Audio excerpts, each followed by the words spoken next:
So what is up guys? New video time. It's Seiishizo here and let's see what we do today. Today I'm gonna talk about the Summoners War exporter. So what this thing does, it's like a very neat program that makes a proxy and you can get like the JSON file from it which is required for the Summoners War, the SWAR farm, the Rune optimizer, um, and so on. So there's like a couple of really cool things you can do with this. Also, you can check out like data logs and stuff like that with it. Um, so how do you use it? Probably most people already know, but I'm gonna make a short video for people that don't know. This is the link where you can download it. I'll put this in the description. You gotta either download one of these six. If you have Linux, this one. If you have a Mac, this one. If you have Windows, one of these four. Preferably, I use the portable versions because there's just one file that contains the whole program instead of like installing it somewhere. And then you're asking like 64 bits or 32 bits. Well, if you press Windows key pause break, you can see here that that I have the 64 bits, so I'm gonna download that one.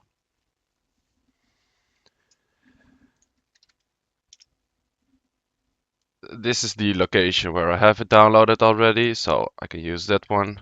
I put an underscore in front of it, so it's like the first file it shows, just based on like the alphabet, this sort of thing. So I'm gonna run it.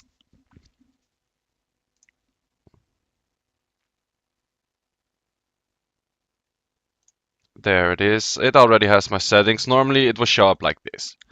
So checking out the settings, the path, I put it at the same place where I also have the portable file, makes it easier.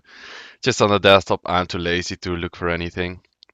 You got a lot of plugin options. My suggestion is just read them through by hovering your mouse on the icon. You got a help, which is pretty much saying what I'm saying right now. Only I'm saying a little bit more. So, yeah, this IP address is just the IP address of my computer. You won't have to change this. This, however, you could change. Preferably, I use this because I know 8080 is used by some other programs like I think Skype and like Apache servers and stuff like that. So if you have that, I just prefer to use this. So start a proxy, you allow it, and that's pretty much all you have to do. That's like you set up a proxy already. Only thing you have to do right now is go to your phone and connect it to the proxy.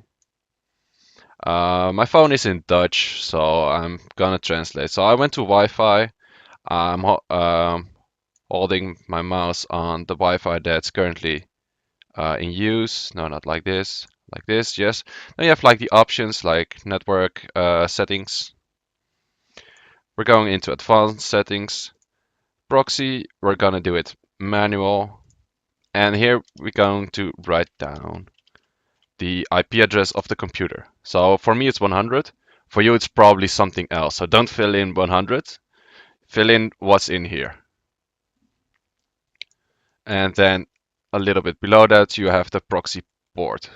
So if you use like 8082 just like me, you fill in 8082. You could also fill in 999,000 or whatever. You can also fill it in then there, but it just has to be the same, that's all. So there you have it. You're done already. You set up the proxy, and now you can go into the game. So simply, what is a proxy? Oops, wrong button. What is a proxy? Proxy is simply like your every data that comes in, you send it through something else, like really simply explained. So every data that comes in from Summoners War, you're gonna send it through your computer, and by this program, this can read that data and do something with it. So here you can see it already like logged in. It created the JSON file. It's creating like a lot of other stuff. But this is like the most important. If you don't care about the other stuff, just like um, remove the proxy. I will show you at the end of the video how to do that, because if you don't remove the proxy, your Wi-Fi is not going to work when your computer is not on when the proxy is not on. So I'm going to show that at the end. I'll you give like a time description, time in the description where I tell about that. So as you can see, when I click something, you see like it's finding something. So what can you do with that? So actually, I'm going to run a Giants run real quick. Let's see if that goes in there right away. Like you see, it's finding the battle, it's finding the instances. But what can you do with that? Currently, I have the. You can start. I said start. Good. The Swarfarm logger. And what this does is when I finish a battle in Giants or whatever, it will automatically send to my logs in the data logs of the Swarfar. So for example, I'm not using this always, but I know some people that really like to use this. Also like to check your summon ratings. You can just like, I hardly did any summons on this. But for example, like Giants Run, you can see here my clear time, average time, minimum time, what kind of drop, like mana per energy, what kind of drops I've been getting, and stuff like that. So that's like if you're into data like this is something that's really cool. So I actually hope I'm getting a rune right now. Am I? No. You can see like, um, yep, summoning stones.